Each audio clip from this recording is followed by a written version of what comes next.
Hello les amis, voici un nouveau dessin au graphite en mode Art Challenge. Pour ce dessin, j'aurai besoin de papier de layout, d'un crayon, d'une gomme, éventuellement une gomme de précision, d'un liner flexible, ma sélection de 12 feutres graphite, quelques crayons de couleur et enfin un roller gel blanc. Pour cette vidéo, les commentaires audio seront génériques, ça va me permettre de publier les dessins beaucoup plus vite. Surtout qu'en général, on procède toujours de la même manière, dessin, contour et colo. En tout cas, s'il y a des passages que vous n'avez pas compris, n'hésitez pas à me le dire en commentaire. Ça me donnera des pistes pour faire des vidéos qui vous expliquent ce que vous n'avez pas compris.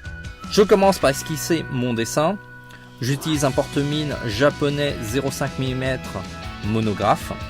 On a déjà fait une présentation sur ce produit. Au niveau de la réalisation du dessin, le but n'est pas que vous suivez la progression des dessins trait à trait et que vous les appliquez dans l'ordre.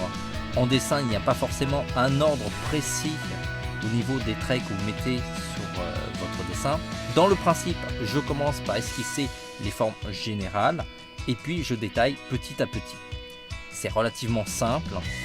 Même en vitesse accélérée, je pense que vous voyez clairement l'ensemble des formes que j'utilise. En général, ce sont des cercles, des patates. En tout cas, dessinez plutôt comme vous le sentez. Il ne faut pas vous imposer trop de règles, parce que sinon, le dessin, ça ne serait pas un plaisir. Autrement, sur notre site, on a une rubrique de dessin pour débutants. Ce sont des petites vidéos assez simples qui s'attardent sur un point technique précis. On vous le met en commentaire, ça peut vous aider à suivre la réalisation de ce dessin. Une fois le dessin terminé, je passe à l'ancrage. J'utilise dans cette vidéo un liner flexible. C'est un liner qui réagit à la pression. Si vous appuyez fort, le trait est épais. Et si vous appuyez peu, le trait est très fin. C'est un outil hyper pratique pour faire tout type de trait. Il existe plusieurs marques qui font des liners flexibles. Chez Pentel, c'est le 5 Pen. Chez Tombow, c'est le Fude Nosuke. Et chez Kurotake, c'est le Mangaka flexible ou le Bimoji. C'est un outil très pratique. Par contre, il faut savoir gérer à la fois la trajectoire et la pression. Si vous avez des difficultés, je vous conseille de rester au liner calibré.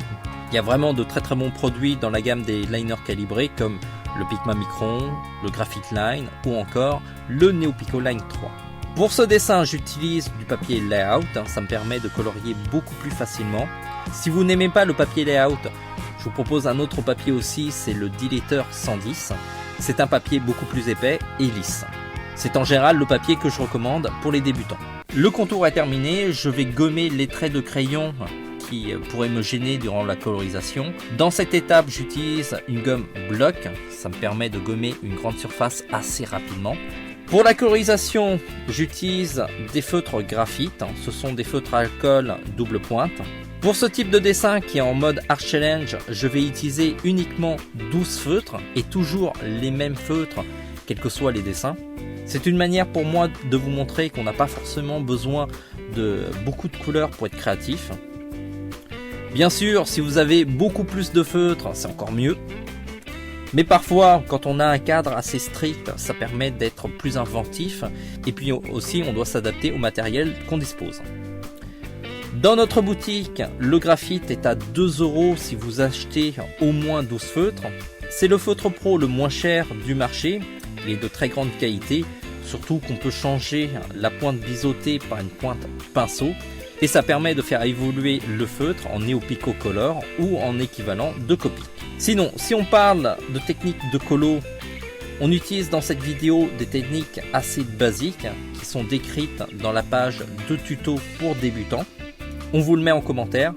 Les 6 premiers épisodes sont assez utiles pour suivre cette colorisation.